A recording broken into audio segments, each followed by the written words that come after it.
সারা পৃথিবীতে আল্লামা মামুনুল হক সাহেবের নেতৃত্বে খেলাফত রাষ্ট্র ব্যবস্থা প্রতিষ্ঠা হবে, ইসলাম প্রতিষ্ঠা হবে, কোরআনের রাজ কায়েম হবে বলে আমরা বিশ্বাস করি ইনশাআল্লাহ। আজকে আমরা আল্লামা মামুনুল হকের ঘোষণা অনুযায়ী আমাদের মহাসচিবের নেতৃত্বে বাংলাদেশ খেলাফত মজলিস ঢাকার রাজপথে, ঢাকা রাজধানীতে ভারতের আধিপত্যবাদ বিরোধী এবং ভারতের পশ্চিমবঙ্গ সহ ভারতের বিভিন্ন রাজ্যে নির্বাচন পরবর্তী যে মুসলমানদের উপর নির্যাতন করছে এর প্রতিবাদে আমরা মূলত আজকে প্রতিবাদ করেছি। আমরা প্রতিবাদ জানিয়েছি, শান্তিপূর্ণভাবে প্রতিবাদ করেছি। ইসলামের শিক্ষা হলো যেখানেই মুসলমানরা আক্রান্ত হবে, যেখানে মুসলমান ভাই বোনেরা আক্রান্ত হবে, তোমরা প্রতিবাদ করো, তোমরা শান্তিপূর্ণভাবে এটার প্রতিবাদ জানাও। এই জন্য আল্লামা মামুনুল হকের ঘোষণা অনুযায়ী আমরা আজকে রাজপথে ছিলাম। আমি বিশ্বাস করি ভারত একদিন তাদের এই নির্যাতন নিপীড়নের কারণে বর্তমান মোদী সরকার শেখ হাসিনার থেকেও বেশি লাঞ্ছনা ভোগ করে ভারতের ক্ষমতা থেকে তাকে ভারতের জনগণ বিতাড়িত করবে ইনশাআল্লাহ। ভারতের মোদী বঙ্গোপসাগরে পড়ে মৃত্যু হবে এবং তার দৃষ্টান্তমূলক শাস্তি হবে। যেভাবে ফেরাউনের শাস্তি হয়েছে, আল্লাহ রাব্বুল আলামিন নীল নদীতে ডুবায়া ফেরাউনকে একেবারে তিলে তিলে মেরেছে, ঠিক এর থেকেও বেশি তিলে তিলে এই মোদী সরকারের বর্তমান প্রধানমন্ত্রী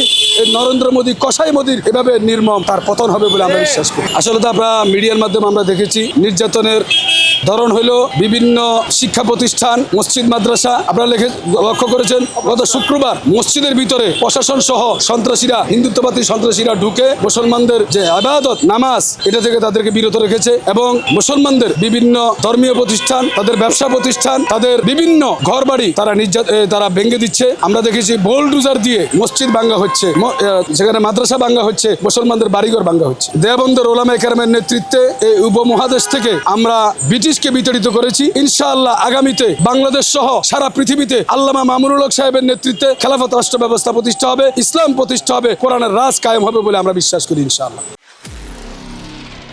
নিরপেক্ষ, সত্য প্রকাশে আপোষহীন।